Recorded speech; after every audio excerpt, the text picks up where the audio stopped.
Bonjour à tous, et bienvenue de retour sur Histoire Reddit. Imaginons un instant, vous décidez d'ignorer votre conjoint. Le fameux traitement silencieux. Un grand classique, non? Vous le laissez dans le froid, vous le regardez s'effondrer, puis vous récupérez ses excuses comme un coupon. Plan infaillible. Sauf que, et c'est là que ça devient absolument délicieux, et si votre conjoint ne s'effondrait tout simplement pas? Et si, au lieu de supplier, de pleurer et de frapper à la porte de la chambre à minuit, il se contentait de dire « Oh, d'accord, cool », et commençait à profiter de la vie comme jamais? Et si votre punition devenait accidentellement ses vacances? Parce que c'est exactement ce qui s'est passé ici, et je n'arrive vraiment pas à décider si cette histoire est hilarante, déchirante, ou les deux à la fois. Il y a des couches à cette histoire. De vraies couches. Alors prenez ce que vous buvez, installez-vous confortablement, parce qu'on va plonger ensemble dans ce chaos, et croyez-moi, vous n'êtes pas prêt pour la fin. Ma femme m'a ignoré pendant un mois. Quand j'ai réalisé que ma vie était meilleure sans elle, j'ai demandé le divorce. Maintenant, elle me supplie d'arranger les choses. Je m'appelle Mason, 36 ans, et laissez-moi vous dire que mon mariage n'a pas explosé du jour au lendemain. Les premières années étaient vraiment bien. J'ai rencontré Suzy quand j'avais 31 ans. Elle avait 28 ans, un humour un peu sec, et pouvait réciter Die Hard mot pour mot. On a fait un petit mariage avec peut-être 20 personnes. Sa sœur aînée Kelly est arrivée avec une tête comme si quelqu'un avait tué son chien, mais bon, on s'en fichait. Nous, ça allait. Je travaille dans la logistique et je gagne correctement ma vie. Suzy est hygiéniste dentaire. À nous deux, on avait une maison confortable avec 3 chambres à Scottsdale. Pas d'enfants. 2 voitures entièrement payées, et un setup gaming dans la chambre d'amis qui était autrefois notre coin détente. Enfin, c'était le cas. Parce que tout a changé il y a environ 6 mois, quand le mariage de Kelly a implosé. D'un coup, elle avait un temps libre illimité et des opinions très arrêtées sur les relations des autres. Elle a commencé à débarquer sans prévenir. Chaque visite se transformait en une leçon sur le fait que les hommes ne comprennent pas la charge émotionnelle ou n'apprécient pas les sacrifices des femmes. Son ex par-ci, son ex par-là. Une négativité constante. Ma femme a commencé à l'absorber. Tout à coup, la façon dont je chargeais le lave-vaisselle était mauvaise, alors qu'elle n'en avait jamais parlé avant. Le fait que je joue avec mon pote Nick le lundi soir est devenu un énorme problème, alors qu'on faisait ça depuis des années. Elle a commencé à tenir un score mental de chaque tâche ménagère, comme si on participait à une émission de télé-réalité.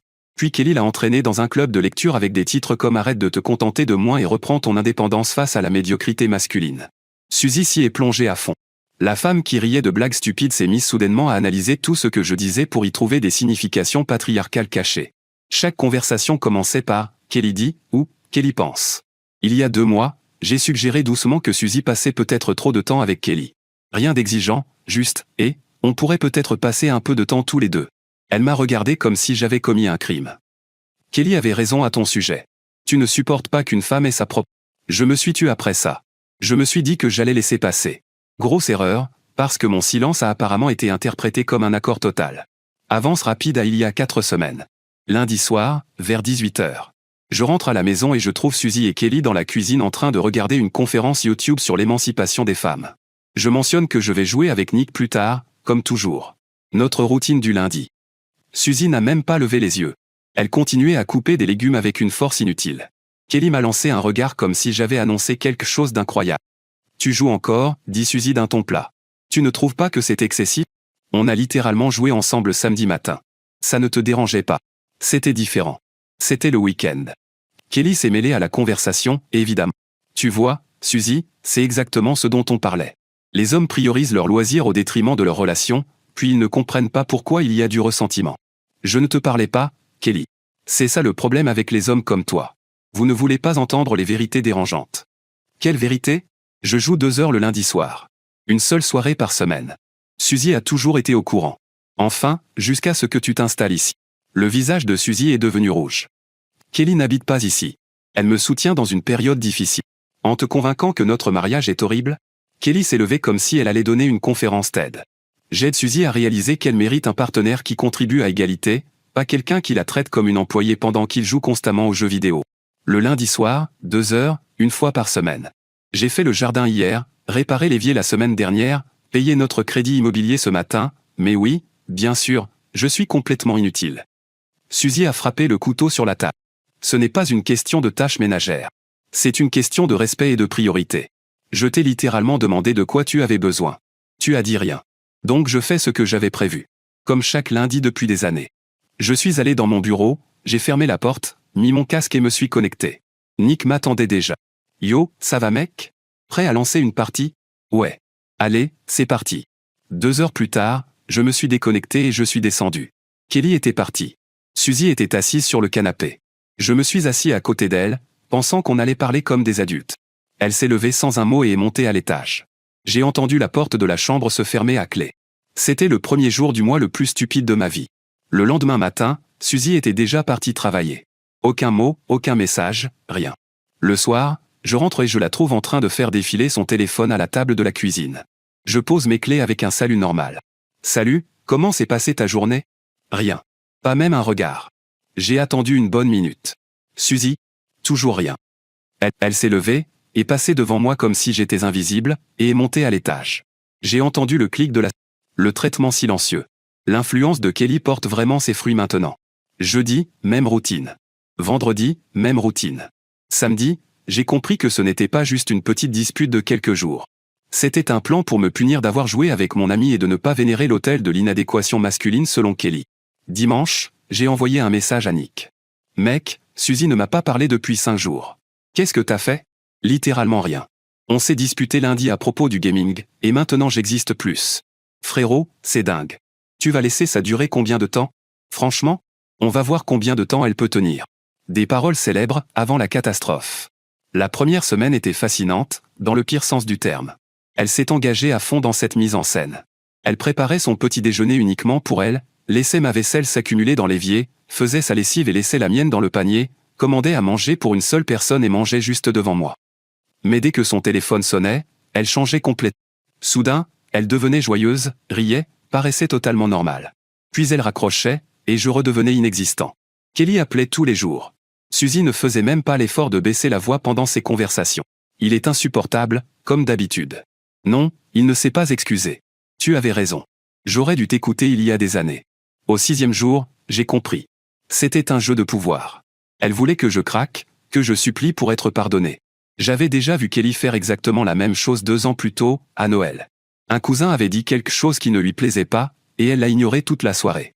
La cousine a fini en larmes dans la salle de bain. La différence, c'est que je ne suis pas un membre de la famille désespérée cherchant la validation de Kelly. Je suis un homme adulte dans ma propre maison, qui paie ses propres factures. Alors je savais exactement quoi faire. Jour 7, je regardais un match de basket. Suzy est descendue et s'est simplement tenue là, dans mon champ de vision périphérique, attendant que je la remarque, que je mette le match en pause, que je lui demande ce qui n'allait pas et que je commence à m'excuser. J'ai continué à regarder. Elle s'est raclée la gorge, bruyamment et de façon évidente. Je n'ai toujours pas levé les yeux. Elle est remontée à l'étage en tapant des pieds. 30 secondes plus tard, j'ai entendu sa voix. Il est tellement têtu. Il ne fait même pas d'effort pour arranger les choses. Elle n'était pas blessée. Elle essayait de me dresser comme un chien. Donner le silence au mari jusqu'à ce qu'il apprenne à se soumettre correctement. Le problème, c'est que sans ces critiques constantes, la maison était paisible. Plus de remarques sur l'endroit où je posais ma tasse de café. Plus de leçons sur mes choix de programmes télé. Plus de suggestions, qui étaient en réalité des critiques déguisées. Je pouvais enfin respirer. Ce soir-là, j'ai pris une décision. Si elle voulait jouer à des jeux, j'allais jouer aussi, mais selon mes règles. Je suis allé dans la chambre d'amis, qui était devenue au fil des 6 derniers mois une sorte de débarras pour ses affaires. Mon setup gaming était enseveli sous des piles de ses objets, des vêtements qu'elle ne portait jamais, des décorations jamais utilisées, des achats encore dans leur carton. J'ai passé 2 heures à tout vider. J'ai tout déplacé dans le garage. J'ai remis ma chaise gaming à sa place, organisé mes écrans correctement, tout reconnecté comme il faut, clavier mécanique, bonne souris, casque de qualité. La pièce ressemblait à nouveau à la mienne. Le lendemain matin, je me suis levé tôt, j'ai fait du café, allumé mon ordinateur et écrit à Nick. T'es dispo aujourd'hui ? Toujours. Qu'est-ce qui se passe ? Suzy continue son silence. Ça fait une semaine complète. J'aménage la salle de jeu correctement. On lance quelques parties, carrément. Donne-moi 20 minutes. Suzy est descendue vers 9 heures. Je l'ai entendue s'arrêter devant ma porte. Le son du jeu était clairement audible. Le clavier cliquetait. Elle est restée là une bonne minute à écouter. J'ai continué à jouer. Elle est partie. La porte de la chambre a claqué assez fort pour faire trembler le cadre. La voix de Nick est arrivée. « Mec, c'était une porte qui a claqué ? » Ouais. C'est Suzy qui exprime ses sentiments. Mais elle ne te parle même pas. Qu'est-ce qu'elle va faire ? Ne pas parler encore plus fort ? J'ai vraiment ri. Pas faux. On a joué pendant 3 heures. J'avais oublié à quel point ça faisait du bien. Pas seulement les jeux eux-mêmes, mais la sensation de liberté. Plus besoin de s'inquiéter que Suzy se fâche. Plus de Kelly pour expliquer que mes hobbies représentaient une masculinité toxique. Juste moi, en train de faire ce que je voulais. Quand on a fini, elle préparait le déjeuner dans la cuisine. Je suis passé pour prendre de l'eau dans le frigo. Elle m'a regardé avec une attente dans les yeux. Peut-être de la culpabilité. Des excuses. J'ai souri, pris mon eau et je suis retourné dans ma chambre. Son visage est devenu rouge écarlate. Elle a claqué la porte du frigo si fort que tout a tremblé. Jour 8, j'ai ajouté encore plus de sessions de jeu. Le matin avec Nick, l'après-midi en solo, le soir avec notre ancienne guilde à laquelle je n'avais pas joué depuis des mois parce que Suzy s'en plaignait toujours. Ils étaient vraiment surpris de me voir connecté. Mec, t'étais passé où? Longue histoire. Mais je suis de retour. Et comme ça, la punition de Suzy est devenue par accident une permission de faire tout ce qu'elle avait progressivement éliminé de ma vie. Et j'en profitais pleinement. Jour 9, Nick est même venu chez moi avec son ordinateur portable. On s'est installé comme avant, vrai setup, pizza, boissons énergétiques, tournois improvisés. Suzy est passée devant la porte, a vu Nick assis là, nous a vu rire et discuter. Elle m'a regardé comme si j'avais ruiné sa vie, mais elle ne pouvait rien dire sans briser son précieux silence. Nick l'a remarqué tout de suite, ta femme vient de me lancer un regard de mort. Ouais, elle fait ça tout le temps maintenant. Ça va durer encore combien de temps? Aucune idée. Mais je ne vais pas m'arrêter. Comment ça? Plus elle reste silencieuse, plus je réalise à quel point tout est mieux. Plus de critiques. Plus de Kelly qui squatte ici. Plus de culpabilité pour respirer. Juste, la paix. Frérot, t'es vraiment ok? Mieux que je ne l'ai été depuis des mois. Après le départ de Nick, je suis resté assis dans ma chaise à regarder le plafond avec une clarté totale. J'avais passé 6 mois à essayer de devenir le mari que Suzy et Kelly voulaient que je sois. J'avais complètement oublié qui j'étais avant ça. Le traitement silencieux n'était plus une punition. C'était une libération. Semaine 2. Je ne me suis pas contenté de jouer. J'ai commencé à reprendre méthodiquement chaque partie de ma vie que Suzy avait érodée petit à petit. Elle observait tout en silence, piégée par sa propre stratégie. Le salon a été le premier. Suzy avait tout réorganisé pour optimiser ses émissions de télé-réalité. Canapé placé à des angles bizarres, table basse trop éloignée, regarder du sport était devenu inconfortable. Samedi matin, j'ai tout remis à ma façon. Canapé face à la télé, table basse à la hauteur parfaite, chaise gaming dans le coin. Elle est descendue et s'est figée. Sa bouche s'ouvrait et se refermait, elle voulait se plaindre, en avait besoin, mais ne pouvait pas sans admettre son échec total. Elle a pris son sac et est partie. Elle n'est revenue que 4 heures plus tard. Quand elle est revenue, j'étais installé confortablement, les pieds en l'air, match sur grand écran. Elle est restée dans l'embrasure de la porte, attendant clairement que je culpabilise. Je n'ai même pas levé les yeux. Ensuite, la cuisine. Suzy était devenue étrange à propos de l'espace sur le plan de travail ces derniers mois. Tout était caché, sauf ces bocaux décoratifs inutiles. Ma poudre de protéines reléguée au placard. Les vitamines entassées dans des tiroirs. Le mini-four déplacé dans le garage parce qu'il gâchait son esthétique. Franchement, n'importe. J'ai installé un vrai coin du matin. Grille-pain prêt à l'emploi. Machine à café parfaitement placée. Poudre de protéines à portée de main. Vitamines bien organisées et visibles. Tout était enfin accessible. Chaque matin, je préparais mon café dans mon espace. Suzy devait littéralement contourner mon installation. La frustration se lisait sur son visage, mais qu'est-ce qu'elle pouvait dire, au juste? Puis j'ai commencé à cuisiner ce que j'avais vraiment envie de manger. Pendant des mois, Suzy préparait les repas selon les recommandations de Kelly. Blanc de poulet fade, salade de quinoa, nourriture, saine, qui avait le goût du carton. Dès que je suggérais des burgers ou des tacos, j'avais droit à des leçons sur la nutrition et le cholestérol. Maintenant, je cuisinais de vrais plats. Ailes de poulet épicées, nachos bien garnis, steaks épais au beurre à l'ail, des repas qui avaient du goût. Suzy sentait l'odeur pendant la cuisson et restait dans les parages, visiblement tentée. Mais elle ne pouvait pas demander sans parler. D'accord, faisons une pause. Alors elle préparait ses smoothies protéinés tristounés pendant que mon vrai dîner embaumait toute la maison. D'accord, faisons une pause un instant, c'est moi. Ce moment précis, c'est là que ma sympathie pour Mason a commencé à devenir un peu compliquée.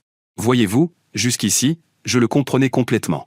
Une épouse qui vous ignore, vivre dans votre propre maison comme un fantôme, c'est réellement douloureux et irrespectueux. N'importe qui commencerait à reprendre sa place. N'importe qui arrêterait de marcher sur des œufs. Cette partie-là, totalement légitime. Totalement humaine. Mais cuisiner des plats dont vous savez que votre femme a envie, la regarder traîner à proximité, affamée, et ne rien lui proposer volontairement, là, ce n'est plus un homme qui redécouvre sa liberté. C'est un homme qui se met en scène. Il n'y a qu'un seul spectateur, et il sait exactement où elle se tient. Voici la vérité dérangeante, Mason a arrêté de réagir et a commencé à riposter. Et la riposte donne toujours l'impression d'être de la justice quand on est à l'intérieur. Mais vu de l'extérieur, ça ressemble simplement à deux personnes qui rivalisent pour se blesser plus efficacement. Oui, il était blessé. Mais les personnes blessées peuvent quand même choisir la cruauté. Et certaines des choses que Mason a faites pendant la 2e semaine étaient totalement choisies, totalement délibérées, et clairement destinées à faire souffrir Suzy. On l'aimait simplement assez pour appeler ça de la guérison à la place. Maintenant, retour à l'auteur du post. Jour 14. Nick est revenu, on a commandé une quantité ridicule de nourriture chinoise, marathon de gaming toute la journée, les 2 ordinateurs tournant côte à côte. Tu pousses vraiment à fond le truc du silence. Pourquoi pas? Elle voulait apparemment que je souffre. À la place, je passe les meilleurs moments depuis des mois. C'est quoi ton objectif au final? Vivre ma vie. Si elle veut arrêter de m'ignorer, elle peut. Sinon, ce n'est clairement pas moi qui souffre. Nick est parti vers 10 heures. Avant de partir, il m'a pris à part discrètement. Tu as l'air plus léger. Comme si le vrai toi était revenu. Ça s'appelle être célibataire tout en étant marié, mec. Il avait totalement raison. Je vivais comme un célibataire dans ma propre maison, et je n'avais littéralement jamais été aussi heureux. Le garage est devenu mon projet suivant. Suzy l'avait rempli de stockage en trop, décorations saisonnières, vieux vêtements de 3 tailles en arrière, achats oubliés. Mon établi était complètement enterré et inutile. Dimanche, j'ai tout vidé. J'ai déplacé toutes ces affaires dans un coin, installé mon établi exactement comme je le voulais, organisé chaque outil correctement. Puis j'ai commencé un projet que je planifiais depuis plus d'1 an, monter un PC personnalisé, une machine de gaming haut de gamme avec des pièces que j'avais accumulées petit à petit sans jamais les assembler, parce que Suzy se plaignait toujours de l'argent, du temps ou du bruit. Des outils électriques et de la pâte thermique ont envahi le garage tout l'après-midi. Suzy est apparue dans l'encadrement de la porte et m'a regardé travailler pendant plusieurs minutes. Je pouvais littéralement sentir qu'elle voulait demander ce que je construisais, commenter, critiquer quelque chose. Elle s'est simplement retournée et est repartie en silence. Ce soir-là, j'ai envoyé une photo du setup à Nick. 3 écrans. Du RGB partout. Complètement excessif et parfait. Mec, c'est magnifique. Ta femme doit devenir folle. Je pense que oui. Toujours pas un mot? Pas un seul. Tu comptes laisser ça durer encore combien de temps? Aussi longtemps qu'il faudra. Pourquoi faire? Pour voir si j'ai encore envie qu'elle recommence à me parler. Et voilà. La pensée que j'évitais depuis 2 semaines complètes. Le traitement silencieux était censé me rendre désespéré de son attention. Au lieu de ça, il m'a fait me demander pourquoi j'avais voulu cette attention au départ. Semaine 3. Suzy a commencé à vraiment craquer. Le silence la détruisait elle, pas moi. Je le voyais dans sa façon de se déplacer dans la maison, dans la manière dont elle traînait devant ma porte pour écouter, dans la violence avec laquelle elle claquait les placards. Kelly venait constamment maintenant. Des conversations chuchotées qui devenaient de plus en plus fortes et agressives. Il fait ça exprès pour te contrarier, pour prouver qu'il n'a pas besoin de toi. C'est de la manipulation classique. L'ironie était absolument hilarante. Moi, je jouais, je cuisinais ce que j'aimais, je vivais normalement. Apparemment, c'était de la manipulation. Jour 19. Nick et moi étions en plein raid quand j'ai entendu Suzy au téléphone, sa voix résonnant dans toute la maison, sans même essayer d'être discrète. Ça fait presque 3 semaines, Kelly. Il s'en fiche vraiment. Il est même plus heureux maintenant. Il joue tous les jours. Il agit comme si je n'existais pas. Comme si tout notre mariage ne comptait pas. La voix de Kelly était tout aussi forte à travers le haut-parleur. Tu lui montres qu'il peut te marcher dessus. Tu dois faire monter la pression. Fais-lui comprendre ce qu'il est en train de perdre. Comment? Il ne me regarde même plus. Je ne sais pas, Suzy, mais tu ne peux pas céder en premier. Sinon, il gagne tout. La voix de Nick dans mon casque, mec, tu entends cette conversation? Ouais, parfaitement. Ta femme prend des conseils conjugaux auprès de sa sœur divorcée. Tu vois le problème? Oh, je le vois très bien. Tu vas faire quoi, du coup? Honnêtement? Je commence à envisager de rendre ça permanent. Nick est resté silencieux un instant. Tu veux dire, divorcer? Chaque jour, je me rends compte que je suis vraiment mieux sans elle. Jour 21. Les parents de Suzy sont venus à l'improviste. Première fois que je les voyais depuis 1 mois. Ils sont arrivés avec des plats faits maison, visiblement perdus face à la situation. Suzy les a laissés entrer, les a serrés dans ses bras, et s'est mise à discuter comme si tout était parfaitement normal. Son père m'a vu et m'a salué. Alors, champion, le travail ça va? Très bien. Je me suis levé, je lui ai serré la main normalement. Le sourire de Suzy a vacillé. Elle s'attendait probablement à ce que je les ignore ou que je fasse une scène, mais j'étais totalement normal. On s'est assis pour dîner ensemble. Sa mère avait préparé un rôti. Je l'ai complimenté. J'ai demandé comment s'était passée leur semaine. J'ai parlé de mon travail. Une conversation de dimanche totalement normale. Pendant ce temps, Suzy devenait de plus en plus agitée, parce que je ne jouais pas le rôle dans le scénario qu'elle s'était construit. Son père a demandé ce qu'on prévoyait pour les prochaines fêtes. Suzy a répondu rapidement, on n'en a pas encore vraiment parlé. Premier mot qu'elle prononçait en ma présence depuis 3 semaines complètes. Ses parents n'ont pas remarqué l'importance de ce moment. Après leur départ, elle s'est immédiatement retournée vers moi. Tu as fait ça exprès. J'ai commencé à faire la vaisselle calmement, les ai mises dans le lave-vaisselle, essuyé la table, sans dire un seul mot. Son visage est devenu rouge vif. N'ose pas m'ignorer maintenant. Tu peux parler à mes parents mais pas à ta propre femme. Je suis allé dans ma salle de jeu, j'ai fermé la porte, mis mon casque.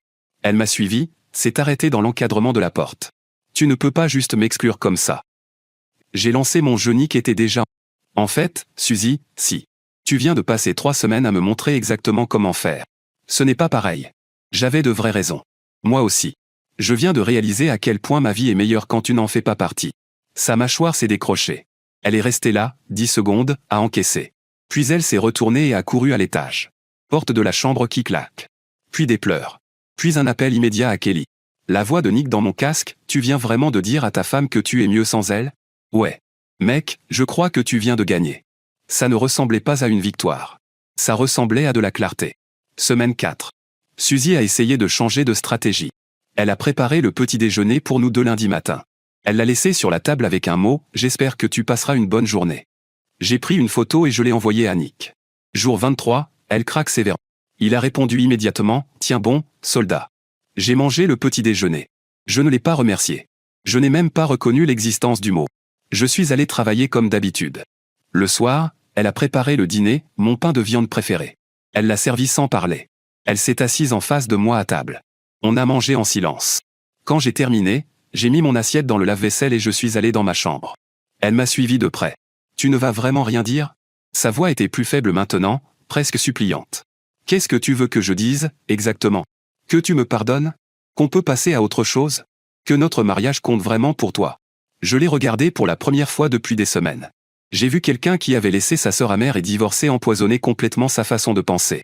Quelqu'un qui m'avait puni pour avoir un hobby banal. Qui m'avait fait me sentir coupable simplement d'exister dans ma propre maison. J'ai vu quelqu'un avec qui je ne voulais plus être marié.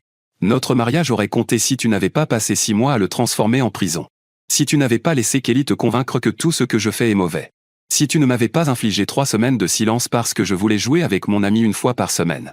Elle s'est mise à pleurer violemment. Je ne voulais pas que ça aille aussi loin. Je n'ai pas réfléchi. Mais c'est allé aussi loin. Et ça m'a montré exactement ce que tu penses de moi. Tu voulais m'apprendre une leçon. Félicitations, Suzy.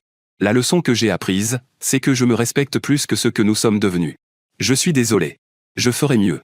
On peut arranger ça ensemble. Je me suis tourné vers mon écran d'ordinateur. Non, Suzy. On ne peut vraiment pas. Elle est restée là encore 1 minute, puis elle est partie silencieusement. Je l'ai entendu appeler Kelly immédiatement. Il dit qu'il en a complètement fini. Qu'est-ce que je fais maintenant? La réponse de Kelly était suffisamment forte pour être entendue clairement. Il bluffe. Les hommes reviennent toujours. Laisse-lui de l'espace, et il réalisera qu'il ne peut pas trouver mieux que toi. À cet instant précis, j'ai su avec certitude absolue. Pas parce que j'étais en colère, ni par vengeance, mais parce que rester marié signifiait rester connecté au monde toxique de Kelly pour toujours. Je préférais sincèrement être seul. J'ai ouvert mon navigateur et j'ai recherché des avocats spécialisés en divorce à Phoenix. Jour 29, j'ai pris un jour de congé. Après le départ de Suzy pour le travail, je suis allé au centre-ville, au cabinet de Monica. Expliquez-moi votre situation.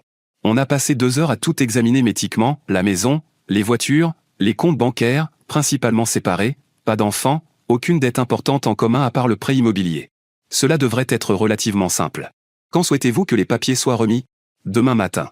Jour 30 exactement. Ça semblait juste. Sur le chemin du retour, je me suis arrêté chez un fleuriste. J'ai acheté des lys blancs. Ce soir-là, j'ai joué jusqu'à 3 heures du matin. Je n'ai pas encore parlé des papiers à Nick. J'ai simplement profité d'une dernière nuit de paix totale, avant que tout ne change le lendemain. D'accord, attendez, c'est encore moi.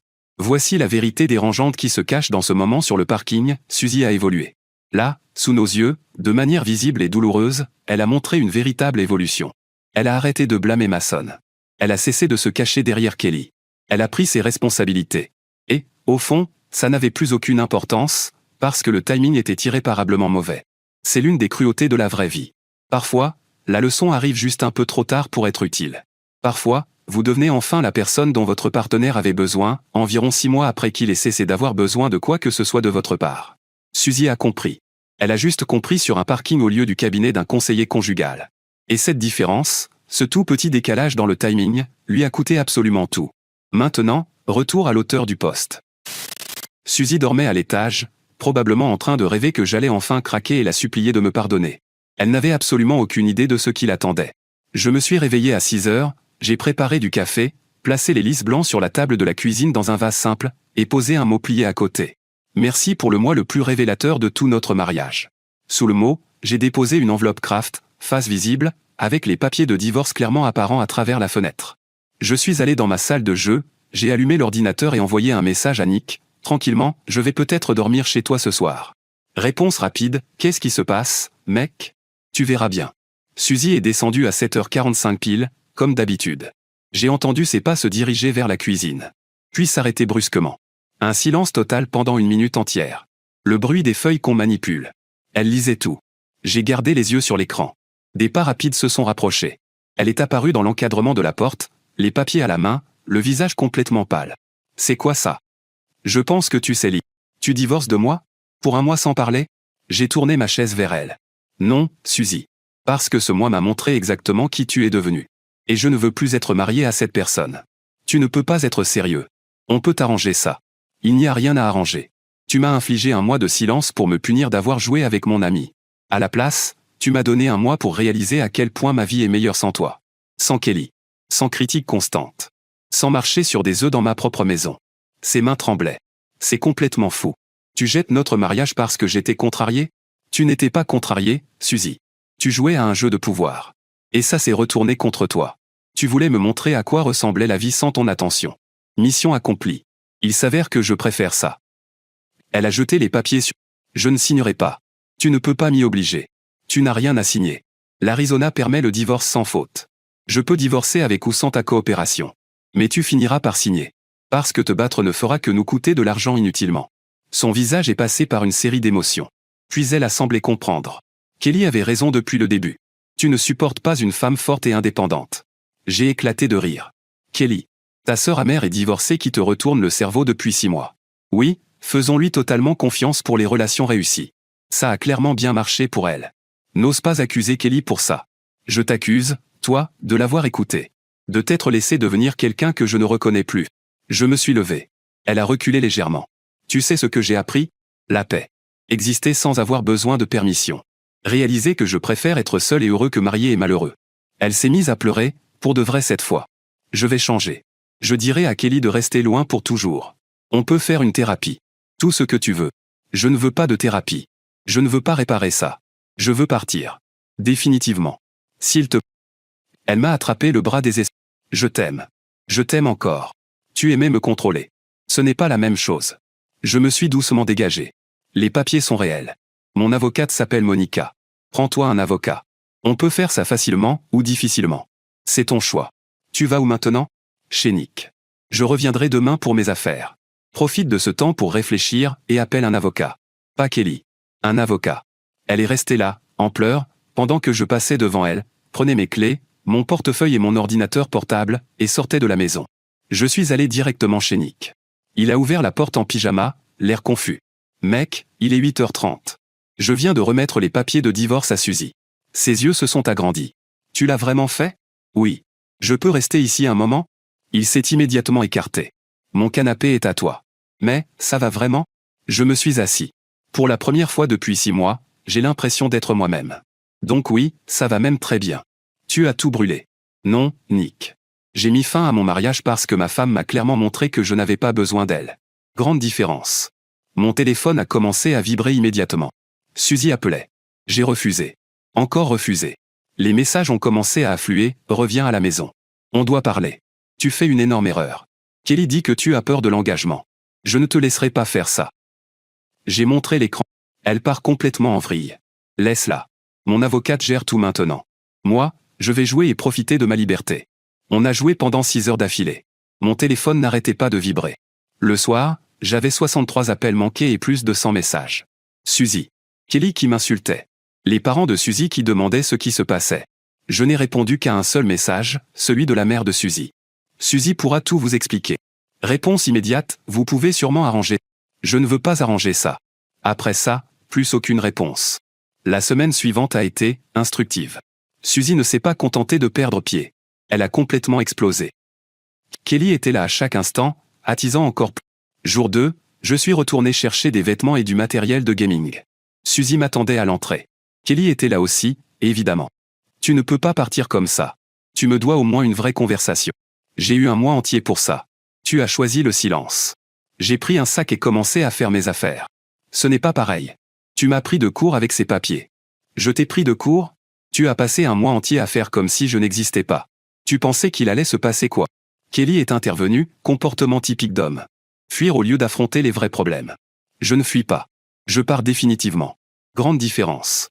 Et ton avis ne m'intéresse absolument pas. Son visage est devenu rouge vif. Tu es exactement ce que j'ai dit à Suzy depuis le début, un gamin. Tu ne comprends pas ce que tu es en train de perdre, dit Suzy en pleurant. 5 ans ensemble, notre maison, toute notre vie? C'était la vie de Kelly, avec toi comme marionnette. Je suis allé dans ma salle de jeu et j'ai commencé à débrancher les écrans. Kelly m'a suivi juste derrière. Tu es égoïste. Suzy t'a soutenu, et voilà comment tu la remercies. Elle m'a soutenu comment exactement? Elle critiquait mes jeux, mes choix alimentaires, mes amis, la façon dont j'utilisais ma propre maison. Qu'est-ce qu'elle a réellement soutenu? Suzy est apparue dans l'encadrement de la porte. J'essayais de nous rendre meilleurs. Kelly m'aidait à voir clair. Meilleur par rapport à quoi? On était heureux. Vraiment heureux avant que Kelly divorce et décide que tout le monde devait être malheureux aussi. J'ai rangé mon matériel de gaming dans des cartons avec soin. Ça m'a pris presque 2 heures. 6 cartons au total et 3 sacs de vêtements. J'ai tout chargé dans ma voiture, puis je suis revenu une dernière fois à l'intérieur. Mon avocate va te contacter pour la maison. On peut vendre et partager l'argent, ou l'un de nous rachète la part. Je ne vendrai pas notre maison. Alors rachète ma part. Honnêtement, ça m'est égal. Kelly s'est avancée agressivement. Tu vas regretter cette décision. Quand tu seras seul et malheureux, tu reviendras en rampant. Et Suzy t'attendra. J'ai regardé Suzy, pas Kelly. C'est vraiment ce que tu penses? Elle n'a pas répondu. Elle pleurait pendant que sa sœur parlait à sa place, comme toujours. C'est bien ce que je pensais. Je suis parti et j'ai conduit jusqu'à chez Nick. Je ne me suis pas retourné une seule fois. Dans les semaines qui ont suivi, Suzy a tout essayé. Kelly a créé des groupes familiaux pour expliquer que j'avais abandonné Suzy. Elle m'y a ajouté plusieurs fois. J'ai bloqué tout le monde. Une campagne sur les réseaux sociaux a commencé. Kelly publiait de longs messages sur les hommes incapables de gérer des femmes fortes. Suzy partageait tout. Quand tu passes des années à soutenir quelqu'un et qu'il jette, le père de Suzy m'a appelé 3 jours plus tard. Écoute, on veut comprendre ce qui s'est vraiment passé. Ça ne te ressemble pas. Quelle est la... Je lui ai tout expliqué calmement, 6 mois d'influence de Kelly, les critiques constantes, le silence, et le fait que j'étais réellement plus heureux sans tout ça. Il est resté silencieux un moment. Kelly vit chez nous temporairement. Elle parle beaucoup de tes défauts supposés. Ça ne m'étonne pas. Je ne vais pas te dire quoi faire, mais je t'ai toujours vu comme quelqu'un de bon pour notre fille. Si tu en es arrivé là, c'est qu'il s'est passé quelque chose de grave. C'est le cas. Merci de m'avoir appelé. Suzy a essayé différentes approches la semaine suivante. Elle est venue chez Nick à 23 heures. Nick a ouvert la porte. Il est là. Il est 23 heures. J'ai besoin de lui parler. Maintenant. Je suis venu à la porte. Elle avait l'air épuisée, yeux rouges et gonflés, cheveux sales, vieux jogging. Qu'est-ce que tu fais ici, Suzy? Mason, s'il te plaît, rentre avec moi. On peut arranger ça. Nick est allé dans sa chambre. Je suis resté dans l'embrasure de la porte. Non. Allez, tu vas vraiment mettre fin à notre mariage pour ça? Bon, d'accord. Kelly avait tort. J'ai fait une erreur. Mais ça ne veut pas dire qu'on doit divorcer. Pourquoi pas? Son visage est devenu rouge. J'étais perdu. D'accord. Et maintenant? Maintenant je vois que j'avais quelque chose de bien. Et que je l'ai complètement détruit en écoutant ma sœur. S'il te plaît, Mason, donne-moi une chance de réparer ça. Elle pleurait de plus en plus. J'avais sincèrement de la peine pour elle, mais pas assez. Suzy, j'en ai vraiment fini avec toi. Tu as passé 6 mois à devenir quelqu'un que je ne reconnais plus. Tu as laissé ta sœur décider de tout. Je ne peux plus. Non, on peut trouver une solution ensemble. Kelly restera loin, je te le promets. Je ne veux pas réparer ça. Comment peux-tu faire ça? Tu jettes tout pour ça? Apparemment, oui. Elle est restée là encore 1 minute, puis elle est partie. Les jours suivants, Kelly a intensifié les choses. Elle a même appelé mon travail, disant à mon patron que j'étais en crise mentale et que j'avais besoin d'aide. Mon patron m'a appelé, confus. Ton ex-belle-sœur dit que tu ne vas pas bien. Qu'est-ce qui se passe? Je lui ai expliqué brièvement que je divorçais. Tu as besoin de congé. Non, tout va très bien. Il a ri. Je vais bloquer son numéro. Ensuite, Kelly a essayé de retourner nos amis contre moi. Elle a inventé des histoires compliquées sur de la cruauté et de l'abandon. Certains l'ont cru, mais Nick et d'autres ont rétabli la vérité. La plupart des gens ont pris mon parti. Les autres n'étaient pas de vrais amis. 3 mois plus tard, le divorce était final. La maison a été vendue rapidement. On a chacun reçu 72 000 après remboursement du prêt. Une séparation nette et équitable. J'ai emménagé dans un appartement 2 chambres à Tampa. J'ai installé ma salle de jeu comme je voulais, Nick venait 2 fois par semaine, j'ai rejoint ma guilde à plein temps, et j'ai recommencé à vivre. Suzy, elle, s'est enfoncée encore plus. Kelly a emménagé avec elle. D'après des amis, elles passaient leur soirée à se plaindre. Suzy a essayé de rencontrer quelqu'un, mais parlait de moi tout le temps. Aucun deuxième rendez-vous. Personne ne veut quelqu'un d'aussi amer et brisé. Et pourtant, Kelly continuait à lui dire qu'elle méritait mieux. L'ironie était parfaite. Kelly a détruit son mariage en lui disant qu'elle méritait mieux, et maintenant elle détruisait aussi sa vie amoureuse avec les mêmes conseils. Pendant ce temps, moi, je m'épanouissais. Sport, nouvelles rencontres, sorties, et surtout, la paix. 6 mois après le divorce, j'ai croisé Suzy par hasard. Elle avait changé. Fatiguée. Vidée. On peut parler ? Parle. Je suis désolé. Kelly m'a manipulé. Je pensais que tu étais le problème, mais c'était elle. Tu as fait tes propres choix. Elle a hoché la tête. Tu vois quelqu'un. Ce n'est pas ton affaire. Son visage s'est fait. J'espère que tu t'en sortiras. Mais arrête d'écouter ta sœur. Je suis parti. Elle est restée là. Quelques mois plus tard, elle a déménagé à Denver. Loin de Kelly. Elle a commencé à travailler sur elle-même. J'espère sincèrement que ça ira pour elle. Moi, ma vie a continué de s'améliorer. Sport, projet, liberté. Aujourd'hui, quand on me demande si je regrette le divorce, je ris. Regretter quoi ? D'avoir compris que je suis plus heureux seul que dans un mariage malheureux ?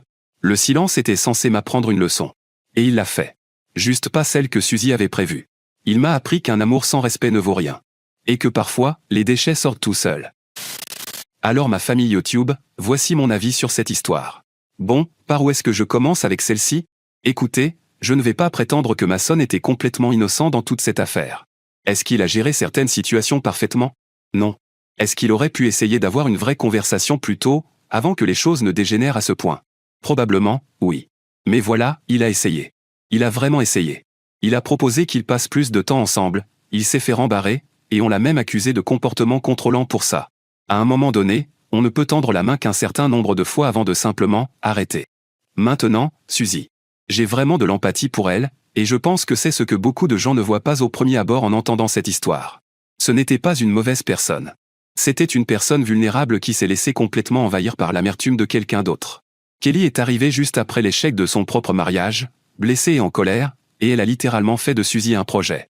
Elle a nourri ses insécurités, transformé chaque comportement normal de Mason en preuve d'un problème plus profond. Et Suzy y a cru, lentement, puis d'un seul coup. Le traitement silencieux n'allait jamais fonctionner comme elle l'imaginait, parce que ce n'était même pas vraiment son idée au départ. C'était le plan de Kelly. Et le plan de Kelly, pour rappel, a déjà détruit son propre mariage. Voilà. Voici donc la leçon que je tire de toute cette histoire, et je le dis sincèrement, les voix extérieures dans un mariage peuvent être plus dangereuses que n'importe quelle dispute entre les deux partenaires.